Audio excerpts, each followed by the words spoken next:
Before we start, drop your country and current time in the comments right now. I want to see where in the world you're watching from. Don't skip this. It helps me know when to post stories like this one. And if you love stories where invisible women finally get seen, hit subscribe. Because if you don't, you'll miss tomorrow's story about a woman who, well, you'll have to be subscribed to find out. The chandelier crystals were spinning. That's what Simone noticed first, the way the light fractured and multiplied until the entire ballroom became a kaleidoscope of gold and white. The champagne glasses clinked too loud, like church bells inside her skull. Laughter crashed over her in waves, each burst sharper than the last. Her tray felt like it weighed 50 pounds. When had her arms gotten so heavy? The marble floor beneath her feet tilted, just slightly, like the whole building had decided to shift on its foundation. She tried to steady herself, tried to focus on the woman in the red dress, who was reaching for another glass, but the woman's face blurred and her voice sounded like it was coming from underwater. Simone's vision started closing in from the edges, darkness creeping into her peripheral like ink spreading through water. She knew what was happening. She'd felt this way twice before, once in college during finals week when she hadn't slept in 3 days, and once at her mother's funeral when she'd forgotten to eat. But knowing didn't stop it. The tray slipped from her fingers. She heard it crash, heard the gasps, heard someone say something about the help being careless. The floor rushed up to meet her. She thought about how expensive the marble must have been. She thought about how she'd lose this job. She thought about the rent she couldn't pay. And then she thought nothing at all because the darkness won and pulled her under, and the last thing she felt was a nauseating mix of shame and relief that it was finally over. Strong arms caught her before she hit the ground. She knew this somehow, even though she wasn't quite conscious, the way you know things in dreams. There was wool against her cheek, expensive and soft, nothing like the synthetic blend of her server's uniform. A voice above her, deep and worried, saying something she couldn't quite hear. The arms lifted her, and she felt herself being carried, her body limp and useless like a child's. She tried to open her eyes, but they were so heavy. Expensive cologne surrounded her, sandalwood and bergamot, and something darker, earthier. Not the cheap body spray the other servers wore. This was money. This was power. She managed to crack her eyes open for just a second and saw faces staring down at her as she was carried through the crowd. Concerned faces, curious faces, judgmental faces. Someone said something about an ambulance, but the voice carrying her said no, firm and certain, said he would handle it. She wanted to protest, wanted to say she was fine, wanted to at least apologize for ruining the party, but her tongue wouldn't work. The movement stopped. Elevator doors. The sensation of rising. His heartbeat beneath her ear, steady and strong while hers felt erratic and weak. He was saying something to someone, instructions about doctors, about his address, about hurrying. His arms tightened around her when the elevator lurched. She heard herself make a sound, something between a whimper and a sigh, and she hated herself for it. For being weak. For being carried. For being seen at her absolute worst by someone who smelled like he'd never had a worst in his entire privileged life. She woke on leather. Italian leather, the kind that's so soft it feels like butter, the kind she'd only ever touched when cleaning rich people's furniture at her old office job. Her eyes opened slowly, reluctantly, and she stared at an unfamiliar ceiling. Exposed beams. Industrial chic. The kind of design that cost more to look unfinished than most apartments cost finished. Where was she? Her head pounded. Her mouth tasted like copper and shame. She tried to sit up and the room spun, so she stayed horizontal, turning her head slowly to take in her surroundings. Floor-to-ceiling windows. Manhattan skyline. Night had fallen while she was unconscious. How long had she been out? The city glittered below like a jewelry box, and she was somewhere high up, somewhere she absolutely did not belong. A sound made her freeze. Giggling. Baby giggling. She turned her head the other way and saw them. 2 little girls, maybe 18 months old, dark curls bouncing as they toddled around a playpen. One was banging on a toy piano, creating discordant notes that somehow sounded magical. The other was stacking blocks with intense concentration. Twins. They were beautiful. And they were right there, not 10 feet away from her, completely unsupervised except for her breath caught. There was a man, kneeling on the floor beside them, watching them with an expression, so tender it made her chest hurt. Then he looked up and saw her awake, and that tenderness shifted into something else. Something intense. His eyes locked on hers, and he stood, moving toward her with the kind of grace that came from money and confidence. He knelt beside the couch, and she could see him properly now. Dark hair, sharp jawline, eyes that looked like they hadn't slept well in years. Expensive suit, jacket removed, sleeves rolled up to reveal forearms that her exhausted brain registered as unfairly attractive. He was looking at her like he knew her, like he'd been waiting for her to wake up, like this moment mattered. One of the twins squealed, and he glanced back, an automatic check that they were safe, before returning his full attention to her. He reached out slowly, giving her time to pull away, and placed his fingers on her wrist, checking her pulse. His touch was warm, professional, careful, but there was nothing professional about the way he was looking at her face, studying it like he was trying to memorize every detail. She should say something, thank him for catching her, apologize for the disruption, ask where her things were, ask how she was going to get home, ask literally anything normal. But before she could form words, he leaned closer, close enough that she could smell coffee on his breath beneath the cologne, and he whispered one word that made absolutely no sense. Ours. It was soft, almost reverent, and his eyes had gone distant like he was seeing something she couldn't. Her confusion must have shown on her face because he blinked, seemed to come back to himself, and straightened slightly. But he didn't let go of her wrist. "What did you just say?" Her voice came out scratchy and small. He didn't answer immediately, just kept his fingers on her pulse point, kept looking at her with that unnerving intensity. Behind him, one of the twins had noticed she was awake and was pulling herself up on the edge of the playpen, reaching toward them with chubby hands and making demanding baby sounds. The other twin followed suit, both of them suddenly very interested in the stranger on their couch. Simone's heart was racing now, and she knew he could feel it beneath his fingers. This was wrong. All of this was wrong. She was in a stranger's home. A wealthy stranger who'd carried her here instead of calling an ambulance. With his babies, looking at her like what? Like he knew her? Like he wanted something from her? Like she was supposed to understand what ours meant? She tried to pull her wrist away, but he held firm, not painfully, just enough to keep her there. "What did you just say?" she repeated, louder this time, fear creeping into her voice. He seemed to realize he was scaring her and let go, holding up both hands in a placating gesture. But he didn't move away, didn't stand, stayed right there, kneeling beside her like a supplicant, and when he spoke again his voice was rough with something she couldn't identify. "Don't leave yet." It wasn't quite a command, but it wasn't quite a request either. "We need to talk about why you fainted." His jaw tightened, his eyes darkened, and then he said the words that made her blood run cold. "And why you look so much like her.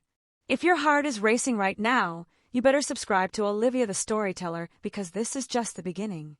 And if you're one of those people who watches everything but never subscribes, go ahead and comment. I'm a freeloader, so we can all see you. I'll wait." 3 weeks earlier, Simone's alarm went off at 4:30 in the morning, and she wanted to cry.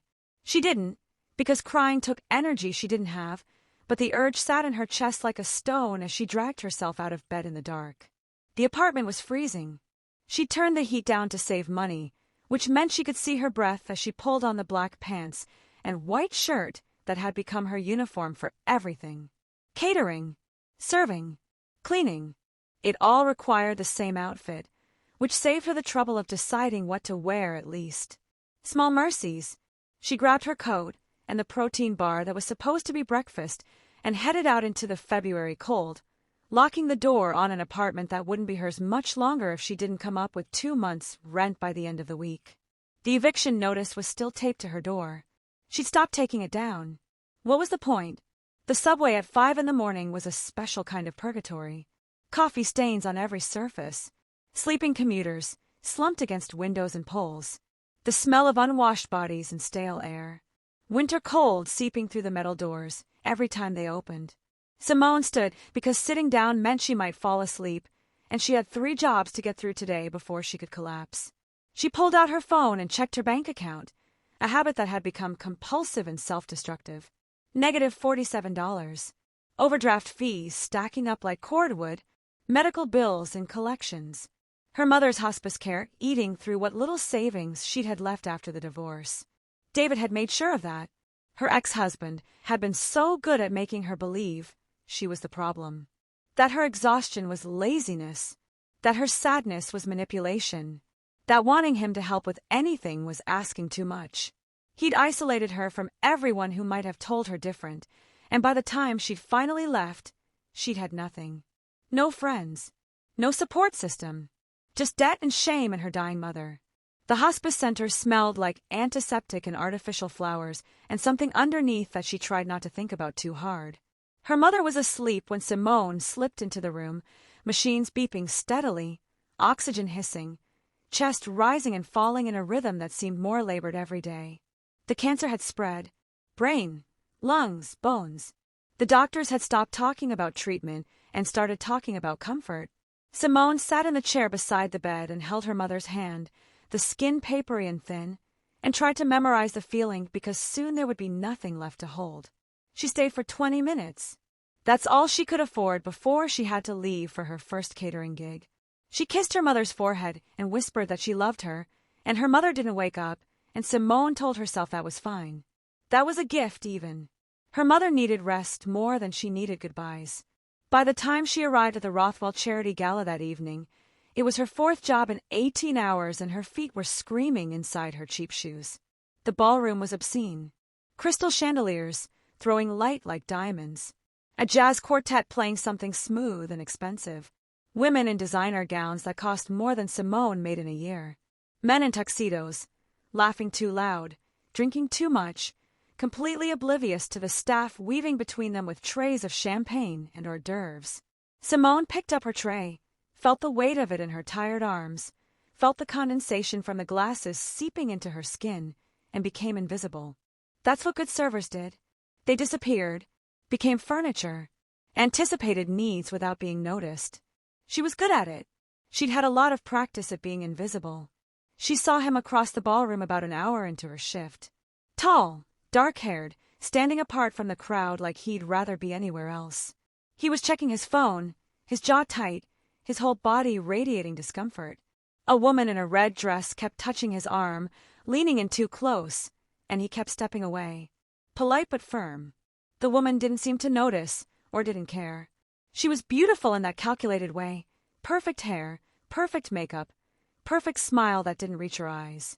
Simone watched as the woman said something and gestured toward a couple holding two baby girls, twins with dark curls and matching white dresses. The man glanced at the babies and his whole face softened, just for a moment, before the walls came back up. Simone thought he looked like he wanted to disappear. She understood that feeling. Later, she was passing through with a fresh tray when she heard raised voices near the kitchen entrance. The woman in red was berating a young server, maybe 19, over a spilled drink. The girl was crying. The woman was relentless. Simone slowed down, ready to intervene, but a distinguished-looking man with salt and pepper hair stepped in first, his voice calm but firm as he suggested the woman return to the party. The woman shot him a look that could freeze blood before stalking away. The older man helped the young server to her feet, checking if she was okay. Simone caught his eye as she passed. He nodded at her, a moment of solidarity among the staff, before she moved on. At the end of her shift, exhausted beyond measure, Simone opened her tip envelope in the staff room and found $500 in cash. Her hands shook. This was more than she made in a week. More than she'd seen in one place in months. There was a note tucked inside, handwritten on expensive cardstock. For the twins. L.R. She read it 3 times. For the twins? What twins? Who was L.R.? She looked around the empty staff room like someone might have answers, but there was only her and her confusion and $500 that felt like a lifeline she didn't understand. Subscribe to Olivia the Storyteller right now if you've ever felt invisible in a room full of important people.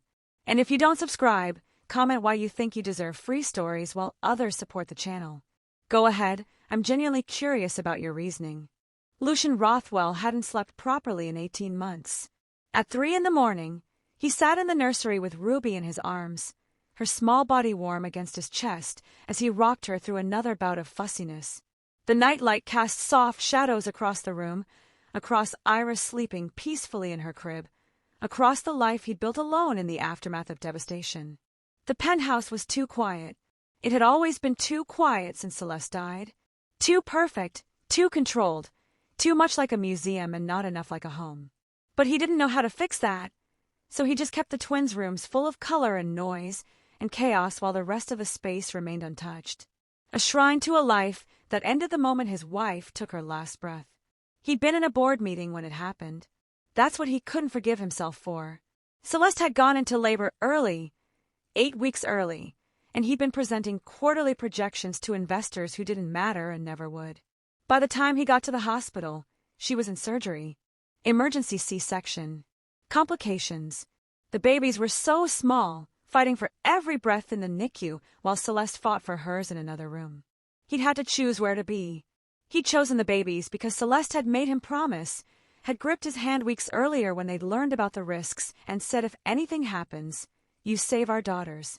So he'd stood beside 2 incubators and watched his children struggle to live while his wife bled out 3 floors down. The doctors said there was nothing anyone could have done. He knew that wasn't true. If he'd been there, if he'd paid attention, if he'd insisted she slow down instead of letting her work until the day she went into labor. If. Ruby finally settled, and he placed her back in her crib, brushing dark curls away from her forehead. She looked so much like Celeste it hurt. They both did. His chest tightened the way it always did when he thought about what they'd lost, what they'd never know. He walked out into the living room and stared at the photo on the mantel. Celeste on their wedding day, laughing at something he'd said. Her whole face lit up with joy. He kept the photo there because the twins deserved to see their mother, but every time he looked at it the guilt crashed over him fresh and new. She should be here. She should be the one getting up at 3 a.m. She should be the one they reached for when they cried. Vanessa Pierce thought she should be the one. She'd been circling since the funeral, offering help that felt more like invasion, inserting herself into his life under the guise of honoring her friendship with Celeste. Except Lucian had read his wife's journals in the dark months after her death, and he'd seen the truth. Celeste had been uncomfortable around Vanessa, had written about feeling watched, about Vanessa's questions that felt too personal, about the way she looked at Lucian like she was waiting for something. He'd confronted Vanessa about the journals once. She'd cried, said Celeste had been hormonal and confused, said she only wanted to help. He'd let it go because he was too tired to fight and because part of him wondered if grief had made him paranoid. But then she'd shown up with a key she shouldn't have had, and he'd started paying attention. Blake had forced him to attend the charity gala. His oldest friend and the twins' pediatrician, one of the few people Lucian still trusted. You can't hide forever, Blake had said. The girls need to see you engage with the world. So Lucian had gone, miserable and trapped, counting the minutes until he could leave. He brought the twins because he couldn't bear to leave them, even with his most trusted nanny. And then he'd seen her across the ballroom, and the world had stopped. The server with the tired eyes and dark hair pulled back in a practical ponytail. The woman who looked so much like Celeste that for one suspended moment he thought he was hallucinating. But then she'd turned and he'd seen the differences. Different nose, different mouth, different everything, really, except for something in the eyes and the shape of the face and the way she moved through the crowd like she was trying not to be seen. He'd watched her all night, noticed her exhaustion, her worn shoes, the way she smiled at the twins when she passed by with her tray, a genuine smile that made Ruby and Iris laugh in their stroller. The twins never laughed at strangers. They'd been so cautious since birth, so wary, like they'd learned too early that the world could hurt you. But they'd laughed at her, and she'd looked at them with such tenderness before moving on, unaware that she'd just cracked something open inside him that he'd thought was sealed forever.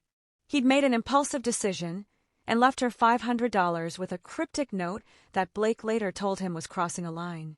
But he needed to know, needed to see if she'd take it, needed to see what she'd do.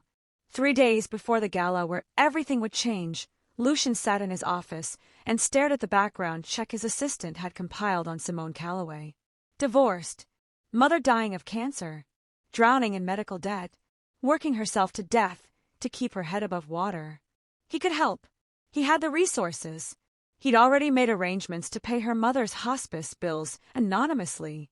Blake had walked in and seen the file on his desk and his expression had gone dark with concern. "You're going to scare people if you keep acting like this," Blake had said. "I need to meet her properly," Lucian had replied.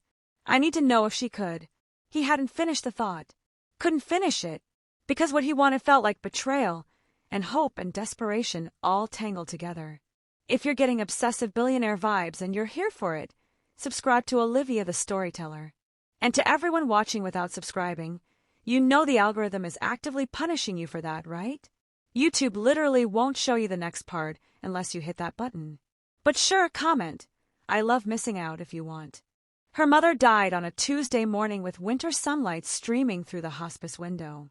Simone was holding her hand when it happened, had been holding it for 3 hours, watching the labored breathing get slower and slower until finally it just stopped. One breath, then nothing, then the longest silence Simone had ever heard. Her mother's hand went slack in hers, and that was it. 28 years of being someone's daughter, over in the space between one heartbeat and the next. The nurse came in and confirmed what Simone already knew, touched her shoulder with practiced sympathy, and left her alone with the body that used to be her mom. Simone sat there for another hour because she didn't know what else to do. Didn't know where to go. Didn't know how to be in a world where she was completely alone. The funeral was 3 days later, and 3 people attended. Simone, the hospice nurse who'd been kind, and Mrs. Chun from the apartment next door, who brought a casserole Simone would never eat. That was it. David hadn't come, of course. Her ex-husband had made sure she had no friends left by the time he was done with her, and her mother's friends had all died or moved away years ago. The service lasted 20 minutes. The casket was the cheapest option. Simone stood in the February cold and watched them lower her mother into the ground and felt nothing except a terrible relief that the suffering was over. She felt guilty about the relief, felt like a monster for being glad her mother was dead.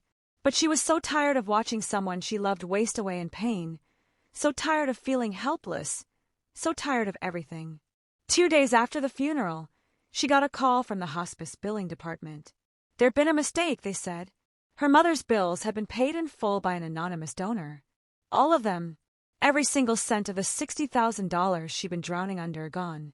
Simone had stood in her empty apartment with the phone pressed to her ear and asked them to repeat it 3 times, because it didn't make sense. Anonymous donor. Paid in full. She'd asked for a name, for any information, but they couldn't tell her anything except that it had been processed through a law firm and the donor wished to remain unknown. She'd hung up and sat on the floor and cried for the first time since her mother died, great heaving sobs that came from somewhere deep and desperate. Someone had saved her. Someone she didn't know had looked at her drowning and thrown her a lifeline. She was suspicious and grateful and confused and so overwhelmed she could barely breathe. She went back to work in a daze, taking every gig offered because she still had rent to pay and the eviction notice wasn't going anywhere. She moved through her days like a ghost, serving food to people who didn't see her, cleaning up after parties she'd never be invited to, existing in the margins of other people's lives. Then she got booked for a pre-gala party at a penthouse in Tribeca, some socialite hosting a warm-up event before the main charity gala later that week. The penthouse was all white marble and cold elegance, beautiful in the way a morgue is beautiful. Perfect and lifeless. The woman hosting it was the same one Simone had seen in the red dress at the Rothwell event, the one who'd been hovering around that uncomfortable man with the twins. Simone was refilling champagne glasses near the kitchen when she heard the woman's voice, sharp and confident. She was talking to someone on the phone, pacing near the window, and she didn't notice or didn't care that staff were nearby. "Those twins need a real mother," the woman said. "I'll make Lucian see that. He's been grieving long enough. It's not healthy for the girls to be raised by a broken man and a rotating cast of nannies. I was Celeste's best friend. I should be stepping into that role. I will be Mrs. Rothwell by summer." Simone felt ice run down her spine. There was something in the woman's voice, something possessive and cold, that made her skin crawl. An hour later, Simone witnessed that same woman throw a crystal glass at an elderly staff member who'd accidentally bumped her arm. The glass shattered against the wall inches from the old man's head, and the woman didn't even apologize, just snapped at him to clean it up and get out of her sight. The man was shaking, clearly terrified, and something in Simone broke. She'd spent so long being invisible, accepting mistreatment, keeping her head down.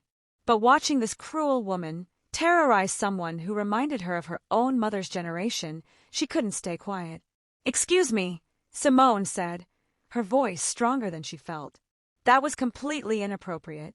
You could have hurt him." The woman turned slowly, her eyes going cold and assessing. "And you are?" she asked. Simone's hands were shaking, but she held her ground. "Someone who thinks you should apologize."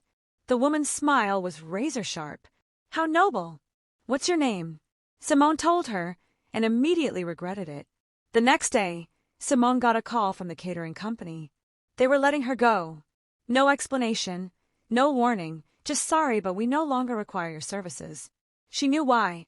That woman had made a call, had used whatever power she had to get Simone fired from her most reliable source of income.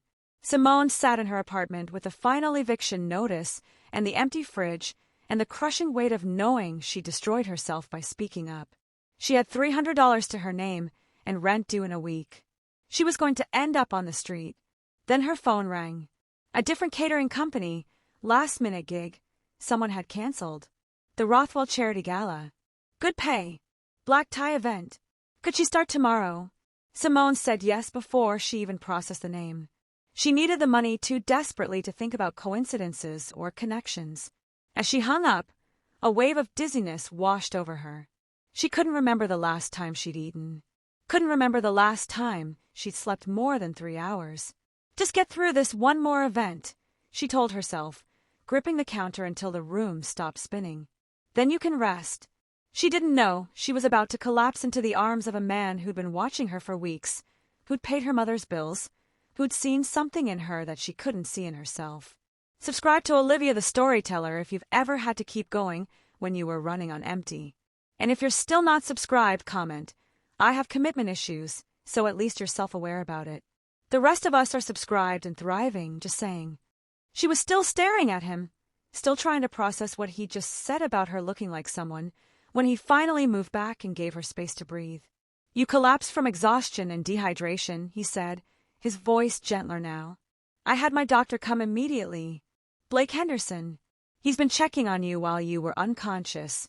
On cue, the distinguished man with salt and pepper hair appeared from another room, the same one who defended the young server at the pre-gala party. Simone recognized him, and something in her chest loosened slightly. He'd been kind that night. He smiled at her now with professional warmth and asked if he could do a quick examination. She nodded, still too disoriented to argue, and let him check her blood pressure, her pulse, shine a light in her eyes. His stethoscope was cold against her back through her thin uniform shirt. "Breathe in," he said. "Breathe out. When was the last time you ate?" She couldn't remember. 2 days. 3. He exchanged a look with Lucian that she couldn't interpret. The diagnosis was what she already knew, but hearing it out loud made it real. Severe stress, malnutrition, grief, exhaustion. Blake's voice was kind but firm as he explained that she'd pushed her body past its limits. "You need rest, proper nutrition, and significantly less stress, which I understand might be difficult given your circumstances."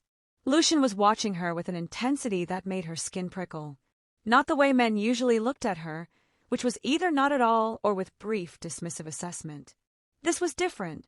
He was looking at her like she mattered, like every word Blake said was information he was cataloging and planning to act on. It should have felt invasive. Part of it did, but part of it felt like being seen for the first time in her life, and she didn't know what to do with that feeling. Blake left after making her promise to rest, and then it was just her and Lucian, and the twins who were now very interested in the stranger on their couch. Ruby toddled over first, reaching up with chubby hands, and Simone found herself lifting the little girl without thinking. Iris followed immediately after, jealous and demanding, until Simone had a lap full of babies who smelled like powder and innocence. Lucian watched this with an expression that was almost painful in its complexity. "She looks like her," he said quietly. "My late wife, Celeste. That's what I meant earlier. The resemblance is striking."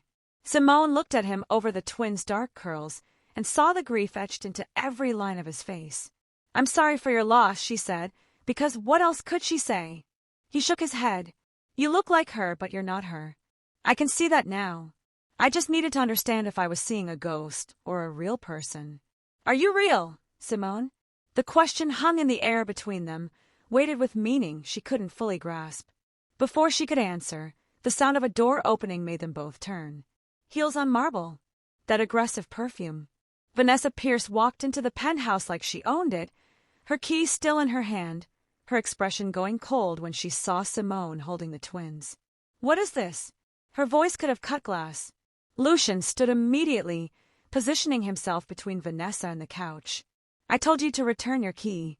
"This woman collapsed at my event," Vanessa continued, ignoring him. "And you brought her here? To your home? Around your children? How incredibly inappropriate." Lucian's jaw tightened. "Her name is Simone. She needed medical attention. And since when do you have any say in who I allow in my home?" Vanessa's laugh was brittle. "I'm trying to protect you and these girls. She's clearly opportunistic. Faints at a billionaire's party and wakes up in his penthouse. How convenient." Simone felt her face burn with shame and anger. The twins sensed the tension and started to fuss. She wanted to defend herself, but the words stuck in her throat, years of being told to stay quiet and not make trouble paralyzing her. But Lucian spoke first, his voice deadly calm. "That's enough. You don't know anything about her. You don't know what she's been through. And you need to leave. Now." Vanessa's eyes widened in shock. "Lucian, be reasonable. I'm just concerned." "No," he said. "You're being cruel. And I'm done tolerating it. She's staying tonight. Doctor's orders. She needs rest and monitoring. You can see yourself out." The silence that followed was excruciating. Vanessa's face went through several expressions before settling on barely controlled rage. "Fine," she said, her voice shaking. "But this isn't over." She looked at Simone with pure venom.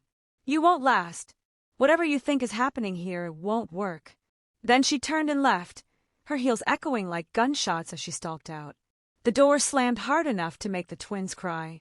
Simone automatically soothed them, rocking and making soft sounds until they settled, and when she looked up, Lucian was staring at her again with that unreadable expression. "I need to tell you something," he said after a long moment. "The hospital bills. Your mother's hospice care. That was me. I paid them." Simone's breath caught. "What?" "I had my assistant look into your background after I saw you at the gala. I know that's a violation of your privacy, and I'm sorry. But I saw that you were drowning, and I have resources, and it seemed like the right thing to do." Her emotions were a tangle of gratitude and anger and confusion. "You had no right," she said, but her voice lacked conviction. "I know." His voice was raw. "But I did it anyway. I've been watching you for weeks. Since that first night. I can't explain it. You look like Celeste, but you move through the world so differently. Like you were trying not to take up space. And I wanted to help. I wanted to know you. I don't know if I'm honoring my wife's memory or betraying it. I don't know if I'm losing my mind. I just know that when you fainted tonight, I caught you and it felt right." The twins had fallen asleep in her lap, their warm weight grounding her to reality. Simone looked down at them, at their peaceful faces and dark lashes against round cheeks, and felt something shift inside her. A maternal pull she hadn't expected, hadn't known she was capable of feeling. When she looked back at Lucian, something unspoken passed between them. Tension and understanding, and the beginning of something neither of them had names for yet. "You should rest," he said finally. "I'll show you to the guest room." She followed him through the penthouse, still carrying Ruby while he carried Iris, and the domesticity of it felt surreal. At the guest room door he paused. "My wife would have liked you," he said quietly. "Ruby and Iris clearly already do. And I—" He stopped himself. "Good night, Simone." She closed the door and stood in a room that was more luxurious than anywhere she'd ever slept, with silk sheets and soft lighting, and a view of Manhattan that took her breath away. Her heart was racing. She didn't know what was happening, but she knew her life had just changed in ways she couldn't predict. Through the wall, muffled but audible, she heard Lucian's phone buzzing. Then his voice, tense and controlled. "Vanessa, stop calling." Then silence. Then another buzz. She pressed her ear to the wall and heard the voicemail play on speaker. Vanessa's voice, cold and promising. "She won't last. I'll make sure of it. Those twins need a real mother, and you need someone who actually understands your world. I'll give you time to realize your mistake. But mark my words, Lucian. She won't last." Simone's hands were shaking as she backed away from the wall. She should leave. She should run. But the memory of those babies in her lap, the feeling of being seen, the strange magnetic pull toward a man she didn't know but somehow understood, kept her frozen in place. Hit subscribe on Olivia the Storyteller right now if you want to see this get messy before it gets better. And to those of you who still haven't subscribed, what exactly are you waiting for? A personal invitation? Consider this it. Everyone else is already here. Don't be that person who joins late and confused. Simone woke to sunlight so bright it hurt, streaming through windows that stretched from floor to ceiling. For a moment she forgot where she was, forgot everything that had happened, and then it all came rushing back. The gala, the collapse, the penthouse, him. She was wrapped in Egyptian cotton sheets softer than anything she'd ever owned, in a bed so comfortable she felt guilty for sleeping in it. She sat up slowly, her body still exhausted but better than it had been in months, and looked around the guest room in daylight. Everything was expensive and perfect and completely foreign to her world. She should leave. She should thank him and get out before this got any more complicated. But when she stood and opened the door, curiosity pulled her forward instead of pushing her toward the exit. The penthouse in daylight was even more breathtaking. All that marble and glass and space. But what caught her attention were the photos. They were everywhere. On the mantel, on the walls, on side tables. A beautiful woman with red hair and a smile that could light up rooms. Celeste. She was stunning in that effortless way some people are, like she'd never had to work for beauty in her life. In every photo she was laughing or smiling, her whole face full of joy and life. Simone stopped in front of one on the mantel. A wedding photo.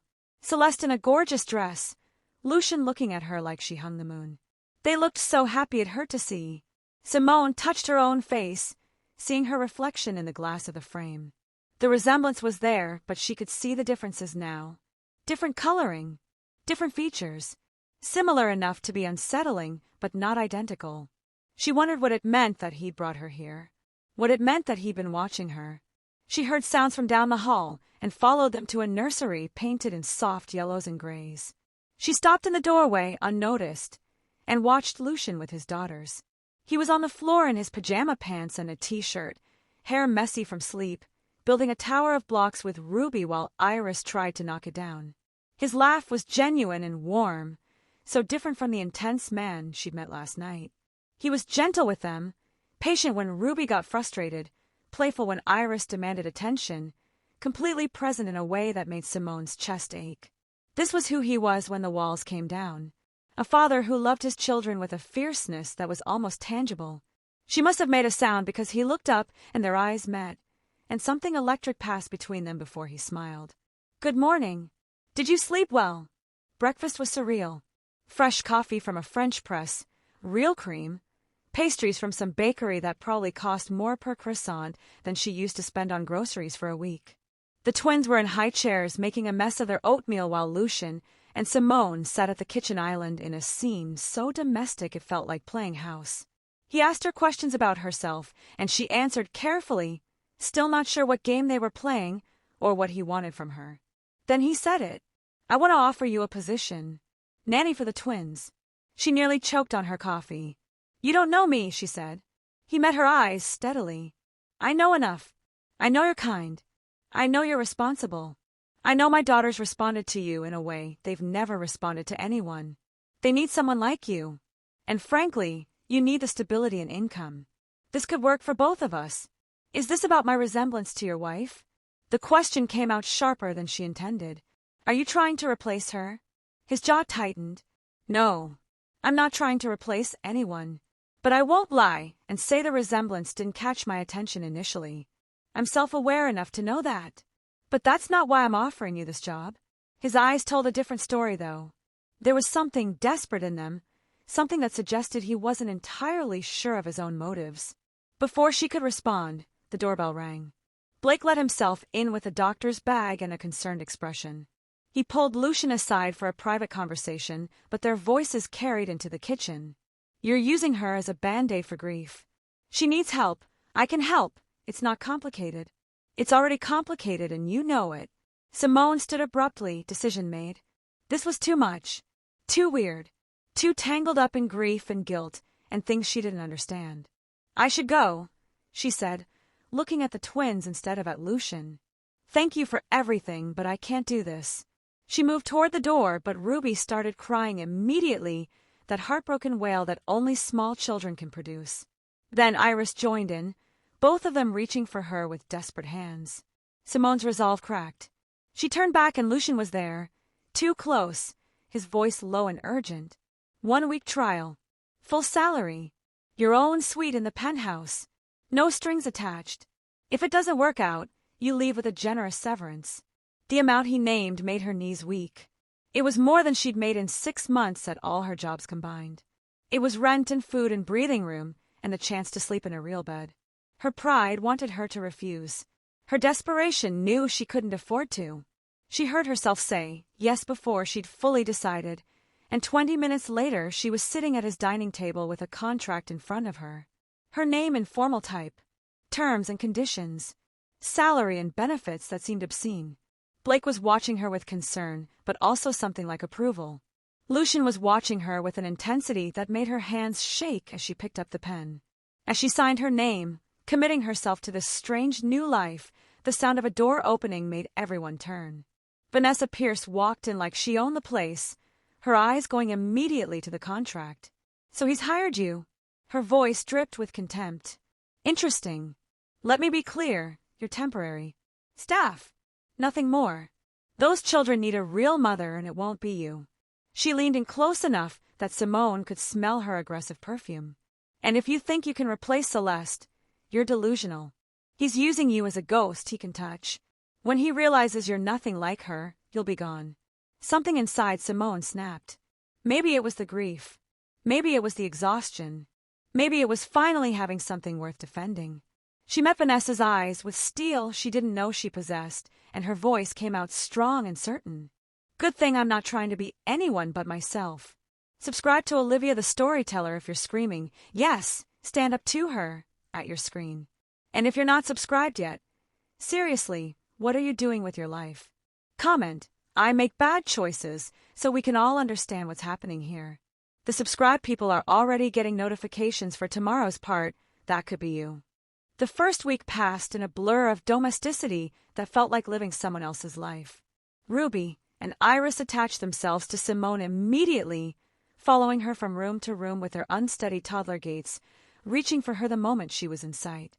She took them to the park in the mornings, bundled in their matching coats, watching them toddle through fallen leaves while other nannies gave her curious looks.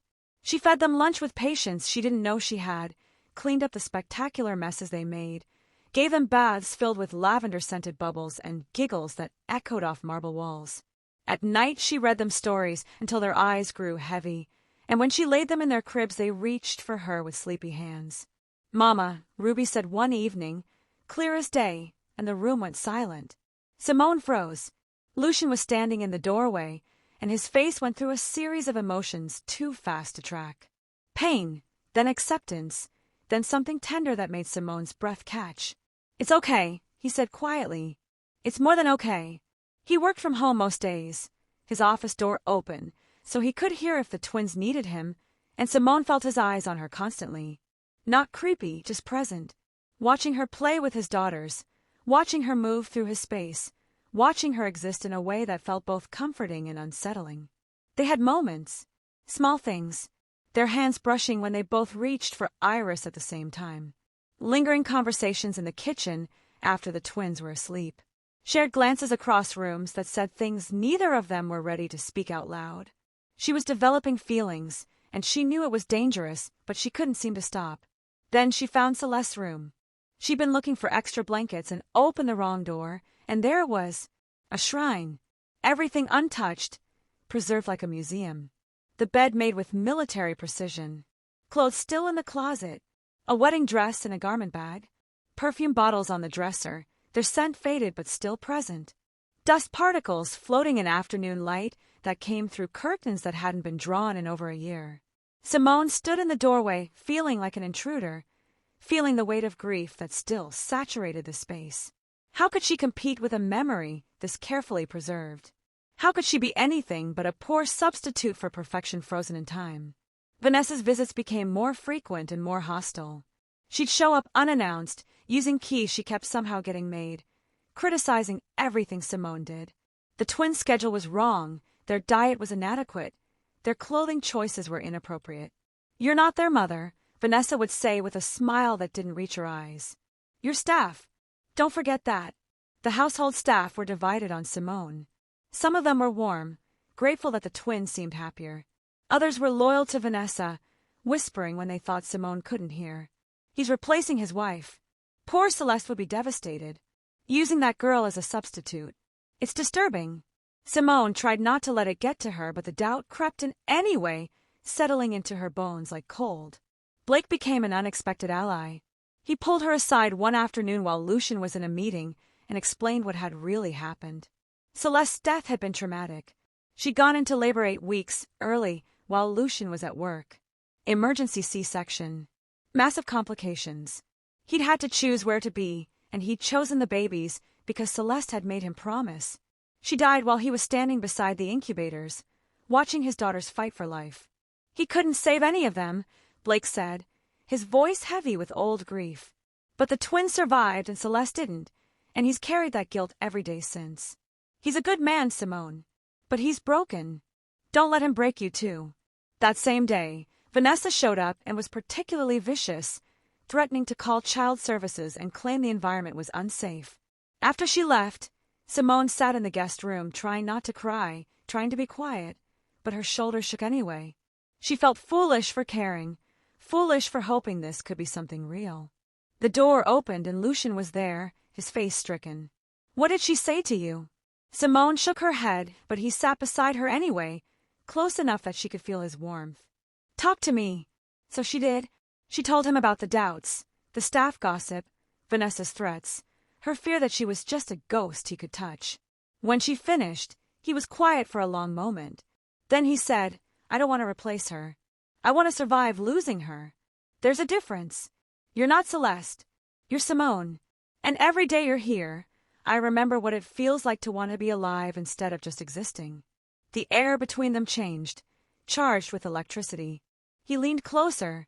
She didn't pull away. His hand came up to her face, and she let her eyes close, her breath stuttering, waiting for the kiss that felt inevitable. Then Ruby's cry pierced through the moment, and they jerked apart, the spell broken. Lucian stood quickly, running his hand through his hair. He gestured toward the nursery. She nodded, not trusting her voice. He paused at the door, looked back at her with something raw and honest in his eyes, then left to comfort his daughter. That night Simone couldn't sleep. The almost kiss replayed in her mind on an endless loop, along with everything else. What was she doing? What did he want from her? What did she want from herself? Then she heard it. Music. Piano. She followed the sound down the hallway to the living room and found him at the grand piano, playing something hauntingly beautiful. His expression was pure grief, lost in the music in a way that made her heart ache. The song ended, and he seemed to sense her presence, looking up. "Celeste's favorite song," he explained. "I can't seem to stop playing it." Simone moved closer, drawn by something she couldn't name. "Teach me," she said. He slid over on the bench, and she sat beside him, their bodies close, his hands guiding hers over the keys. The moment shifted. This wasn't about Celeste anymore. This was about them, about the electricity between them, about the way her heart was racing and his breathing had changed. He turned to look at her, their faces inches apart. "Simone, I need to tell you something. The reason I really hired you," a voice cut through from the doorway, cold as ice. "How touching." Vanessa stood there with her arms crossed and a smile like a knife. "Should I tell her, Lucian, or will you?" Subscribe to Olivia the Storyteller right now, because what Vanessa's about to reveal will change everything. And if you're one of those people who watches 7 chapters deep but still won't subscribe, please comment. I'm allergic to commitment, so at least we can laugh at the audacity. Everyone else hit that button. Do it. Vanessa's smile was venomous as she stepped further into the room, her heels clicking on the hardwood like a countdown. "I've been in contact with your ex-husband," she said, looking directly at Simone. "David is very worried about you. He's willing to testify that you're unstable, that you've had episodes of delusion and manipulation, that you're not fit to be around children." Simone's blood ran cold. "Lies," she said, but her voice shook. All lies. Vanessa shrugged. True or not doesn't matter. What matters is what a court will believe. A desperate woman with no money, no family, who suddenly ends up in a billionaire's home caring for his vulnerable children. It looks opportunistic at best. Dangerous at worst. Leave now, Simone. Walk away quietly, and I'll make sure David keeps his mouth shut. Stay, and I'll destroy whatever's left of your reputation. You'll never work with children again. You might even face charges. Lucian stood so fast the piano bench fell over. Get out. His voice was deadly quiet. You're never welcome here again. Vanessa's laugh was brittle. Oh, Lucian. Always so dramatic. You think you can just dismiss me? I'm on the board of your company. I have shares. I have influence. I have connections you need. If I want to make your life difficult, I can. The power struggle that had been simmering beneath the surface erupted into full view. She had more leverage than anyone had realized, had been positioning herself strategically for over a year. Simone saw it clearly now. This wasn't about the twins. This was about possession, about control, about a woman who decided Lucian belonged to her and would destroy anyone who got in the way. I should go, Simone said, standing on shaking legs. I don't want to cause problems for you or the girls. Lucian turned to her, his expression fierce. No. I'm done being controlled by guilt and fear. I'm done letting people manipulate me because I'm afraid of what they might do. He looked back at Vanessa. Get out, or I'll have security remove you. And if you come near my family again, I'll file a restraining order. Vanessa's face contorted with rage before she stormed out, but her parting words hung in the air like poison. You'll regret this. Both of you. The silence after she left was deafening. Simone was shaking, adrenaline and fear coursing through her. Lucian crossed the room and took her hands. I need to tell you the truth. I didn't hire you just for the twins. I hired you because for the first time since Celeste died, I wanted to feel something again. I saw you at that gala and I couldn't look away. Not because you looked like her. Because you didn't. Because you moved through the world with this quiet strength, and I wanted to know what that felt like. I wanted to be near it. Near you. Simone's breath caught. I'm falling for you, she confessed. And it terrifies me. Because what if Vanessa's right? What if I'm just a substitute? What if you're using me to avoid grief? His hands came up to frame her face. You're not a substitute. You're the reason I want to wake up in the morning beyond just taking care of my daughters. You're the reason this house feels like a home again. And I'm falling for you too. He kissed her then, urgent and desperate and real. Not the interrupted, almost kiss from earlier, but the real thing. His hands in her hair, her hands clutching his shirt, both of them pouring weeks of tension and wanting into this moment. When they finally broke apart, both breathing hard, something had fundamentally shifted. They were in this together now. Whatever came next. Blake arrived an hour later looking grim. We need to fight back legally, he said, spreading documents across Lucian's desk. And I've been doing some digging. Vanessa wasn't actually close to Celeste. She's rewritten that history. I found Celeste's journals. Lucian looked stricken, but Blake continued. Your wife was uncomfortable around Vanessa. There are entries about feeling watched, about Vanessa asking invasive questions, about the way she looked at you. One entry from a month before she died says, "V scares me." She looks at Lucian like he's already hers. Like I'm just temporary. Simone felt sick. She's been planning this since before Celeste died. Blake nodded. And there's more. She was never supposed to have a key to this penthouse. She's been manipulating the situation from the beginning. A plan formed quickly. They would expose Vanessa's lies publicly, present the evidence of her manufactured friendship, reveal her manipulation. But it would require Simone to step out of the shadows she'd lived in her whole life. You'd have to be public, Lucian said gently. Visible. Your face, your story, all of it. Are you willing to be seen? Really seen? Simone thought about her lifetime of invisibility, of being the help, the background, the easily dismissed. She thought about the twins sleeping upstairs, about the life she was building here, about the man looking at her like she mattered. Yes, she said, straightening her spine and lifting her chin. I'm done hiding. Lucian's phone buzzed with an email, and his face went white as he read it. His hands shook as he turned the screen toward Blake. Security footage from the night Celeste went into labor. Someone had sent it anonymously. The timestamp showed Vanessa entering the penthouse that afternoon. The footage showed her near the medication cabinet. Blake's face drained of color. Lucian, this could be manslaughter. If she tampered with Celeste's prenatal medications and caused the early labor. But if we accuse her without absolute proof, she'll destroy all of you. The legal standard is high, and she has resources. Simone took Lucian's hand, lacing their fingers together. The twins slept upstairs, innocent of the danger surrounding them. We need to be smart, Lucian said, his voice rough with barely controlled rage. And we need to protect my daughters at all costs. Our daughters, Simone corrected quietly. The word hung in the air between them, heavy with meaning. He turned to look at her, his eyes bright with unshed tears. Say that again. Our daughters, she repeated, stronger this time. If we're doing this, we're doing it as a family. Subscribe to Olivia the Storyteller immediately, because this is about to get intense. Like, criminal investigation intense. And if you're still not subscribed after 8 chapters, I'm actually impressed by your commitment to being difficult. Comment, I live to frustrate content creators, so we can all witness your honesty. Everyone else, hit subscribe and buckle up. The lawyer's office was all mahogany and leather, fluorescent lights too bright and clinical for what was about to happen. Simone sat beside Lucian at the long conference table, their legal team spread out with folders and laptops, evidence organized and ready. Blake sat on Lucian's other side, a steady presence. Across from them, Vanessa arrived with her own lawyer, her confident smile faltering when she saw how many people were waiting. This isn't necessary, she said, but her voice had lost some of its usual bite. Lucian's expression was stone. Sit down. They presented the evidence methodically, piece by piece. Celeste's journal entries first, her handwriting filling pages with discomfort and fear. Blake read them aloud. Vanessa showed up again today. I don't know how she keeps getting in. I've asked Lucian to change the locks, but he says I'm being paranoid. She looks at him like I'm not even there. Like she's just waiting. Another entry from weeks later. B scares me.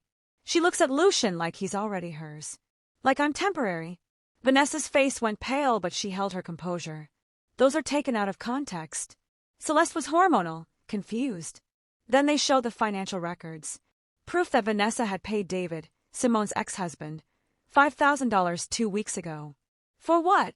Lucian's lawyer asked. Vanessa's lawyer started to object, but the evidence was damning. Then came the security footage. The timestamp from the day Celeste went into early labor. Vanessa entering the penthouse when she shouldn't have been there, approaching the medication cabinet, her movements furtive and quick. The room went silent as they watched. That proves nothing, Vanessa said, but her voice shook. I was checking on her. I was worried. Blake leaned forward.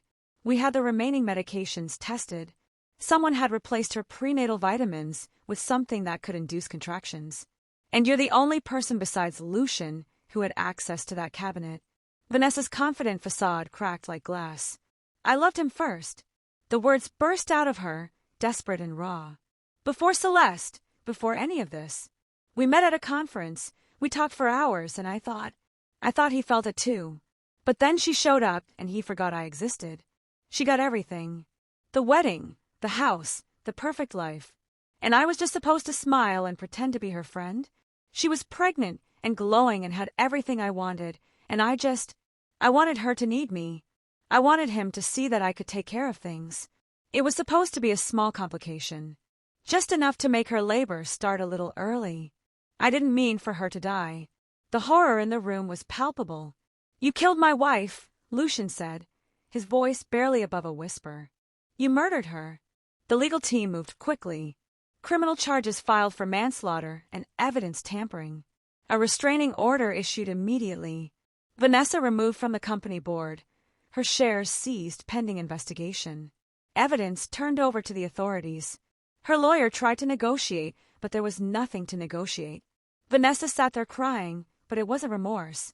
It was self-pity, the desperate tears of someone who'd lost everything and still couldn't understand why. Simone watched it all, taking notes when needed, her hand steady even as her heart raced. She watched Lucian hold himself together through sheer force of will, his jaw tight, his hands clenched. When it was finally over and they walked out of that office, She knew he was holding on by a thread. They made it to the parking garage before he broke. The concrete walls echoed with emptiness, giving them privacy for his collapse. Lucian leaned against his car, and the control he'd maintained for 18 months shattered. He cried like a man who'd been holding back an ocean, great heaving sobs that shook his whole body. Simone wrapped her arms around him and held on, let him bury his face in her neck, let his tears soak her shirt. She didn't offer platitudes or try to fix it. She just held him, solid and present and real. When he could finally speak, his voice was wrecked. I should have protected her. I should have seen. Vanessa was always there, and I didn't question it. I let her die. You couldn't have known, Simone said firmly. No one could have predicted this. But you can protect your daughters now. That's what matters. Our daughters, she corrected herself, and felt him hold her tighter. He pulled back to look at her, his face raw with grief but his eyes clear. I see you, she told him before he could speak. Not Celeste. Not a replacement. You. And I'm choosing you anyway. All of you. The broken parts, and the healing parts, and everything in between. His hands came up to frame her face. Move in permanently, he said. Not as staff. As. He couldn't finish, but she understood. As family? She offered. As the woman I'm in love with, he said. As the mother my daughters already know you are. As my partner. I need you to understand something, Simone said, her voice steady. I'm not Celeste. I'll never be her. I can't replace what you lost. I don't want Celeste back, he said fiercely. I want you. Simone. Just you. Her answer was simple and certain. Yes. They drove home in silence, hands clasped. Something fundamental settled between them. When they walked into the penthouse, Ruby and Iris came running, their nanny trailing behind with apologetic explanations about them refusing to nap. The twins reached for both of them simultaneously, wanting Simone and Lucian equally, and they scooped up the girls together. A family, real and imperfect in theirs. Blake appeared in the doorway, looking emotional. There's one more thing. Celeste left a letter. To be opened if anything happened to her.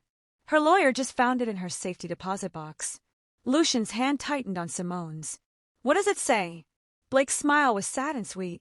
She wanted you to find someone who would love the girls. And she describes exactly the kind of woman she hoped you'd find. Someone who'd survived loss. Someone with quiet strength. Someone who'd choose your family not for money or status, but because they needed a family too. Lucian, he said gently, she described Simone. Subscribe to Olivia the Storyteller if you're crying right now, and you're not ashamed to admit it. And if you've watched 9 entire chapters without subscribing, please comment. I don't believe in supporting things I enjoy, so we can study you like the psychological marvel you are. The finale is next. Don't miss it. Click subscribe. They read Celeste's letter that night after the twins were asleep. The three of them gathered in the living room where this had all started. Blake handed Lucian the cream-colored paper with careful hands, and Lucian's voice shook as he read his late wife's words aloud. The letter was dated 3 months before her death, written when she'd learned the pregnancy was high risk. If you're reading this, I didn't make it, and I need you to know that's okay. I need you to promise me you won't mourn forever. Her handwriting was careful and loving, every word deliberate. The girls will need a mother. You'll need a partner. I want you to find someone kind, someone strong, someone who survived loss and knows how precious life is. Someone who will love our daughters as fiercely as I do, not because they have to, but because they choose to. Lucian's tears fell on the paper as he continued reading. Don't let guilt keep you from that. Don't let my memory become a prison. I want you to live, truly live, not just exist. Find someone who sees you, all of you, and chooses you anyway. Someone who makes you laugh again. Someone who fills our home with warmth instead of silence. Promise me. The final line was underlined twice. Let yourself love again. They need a mother. You need a partner. I'm giving you permission. Use it. Simone was crying too, understanding finally that the resemblance had been coincidence, but the rightness of this wasn't. Celeste had somehow described her perfectly without ever knowing she existed. Blake wiped his eyes. She'd want this. She'd want you both to be happy. 6 months passed in a blur of healing and building something new. Simone officially adopted the twins in a small family court ceremony, Blake standing as witness and crying happy tears while Ruby and Iris, now 2 years old, played with the judge's gavel when she wasn't looking. The adoption papers were signed, official and permanent and real. Simone Calloway became their legal mother, and when the judge pronounced it final, she felt something click into place in her chest. Belonging. The twins called her Mama naturally now, no hesitation, and she stopped feeling like she was stealing someone else's life. This was her life, hard-earned and fought for and hers. She started volunteering at her old apartment building, helping other struggling residents navigate social services and job applications, using her experience to lift others up. The building manager named her Volunteer of the Month, and she laughed at the small plaque, thinking about how far she'd come from the eviction notice that had been taped to that same door. Lucian slowly returned to public life with Simone at his side, and she learned to be visible in a way that no longer terrified her. Vanessa's trial concluded with a guilty verdict. Manslaughter. Evidence tampering. 5 years minimum. Justice served. Closure achieved. They could finally move forward. Lucian planned a romantic evening to propose properly, candles and champagne, and the whole production. But Ruby spilled juice all over the dining room right as he was getting down on one knee, and Iris started crying because her sister got attention, and by the time they'd cleaned everything up the moment had passed. So he proposed anyway, standing in the kitchen with the ring in one hand and Ruby in his other arm while Iris climbed his leg like a tiny, determined mountain climber. "This is us," he said, laughing through emotion. Chaotic, imperfect, real. "Marry me." Simone's yes was immediate and certain. The twins cheered, even though they didn't understand, caught up in the joy, and when Lucian kissed her it was interrupted by small hands pushing their faces apart. Perfect imperfection. Exactly right. They kept photos of Celeste throughout the house, because the twins deserved to know their birth mother. They told them stories about her laugh and her kindness, and how much she loved them. Both truths existed together.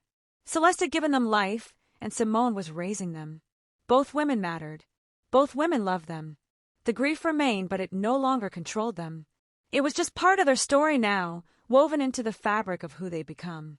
The family portrait session was scheduled for a sunny afternoon in Central Park, a stark contrast to the isolated, exhausted woman Simone had been months ago. The photographer positioned them under a tree, giving directions about where to look and how to stand. "Say cheese," she called out. Lucian leaned close to Simone and whispered, "Remember when I said ours? That first night when you woke up?" Simone laughed. "I thought you were insane." "I was right, though," he said. "You were right," she agreed. The photographer caught that moment perfectly. The four of them, Lucian and Simone holding the twins, genuine laughter and joy captured forever. This was their family. Not perfect, but theirs. Not replacing what was lost, but creating what is. Earned, chosen, fought for, real. That night after the twins were asleep, they stood by the floor-to-ceiling windows looking out at Manhattan. The same view that had overwhelmed Simone that first night now felt like home. "Are you happy?" Lucian asked, his arms around her from behind. "I didn't know I was allowed to be," Simone admitted quietly. All those years of just surviving, of being invisible, of believing she didn't deserve more. "You're allowed," he said firmly. "We both are." She turned in his arms to face him, taking his hands in hers. "Then yes. I'm happy. We're happy." He pulled her close, his breath warm against her hair as he whispered that word that had started everything. "Ours." This time she understood exactly what he meant. Not possession, but belonging. Not replacement, but creation. Not his or hers, but theirs. She whispered it back. "Ours." Subscribe to Olivia the Storyteller if this story touched you, healed something in you, or made you believe in second chances. We tell stories like this because everyone deserves to feel seen, valued, and loved, even if it's just through a story. And if you've watched all 10 chapters and still haven't subscribed, I don't even know what to say to you anymore. Comment, "I am the problem," and own it. For everyone else who's subscribed and came on this journey, thank you. Same time tomorrow for a story about a woman who thought she was worthless until a stranger left her $10 million in his will. You won't want to miss it. I'll see you then. This is Olivia the Storyteller, reminding you that you matter, even when the world makes you feel invisible.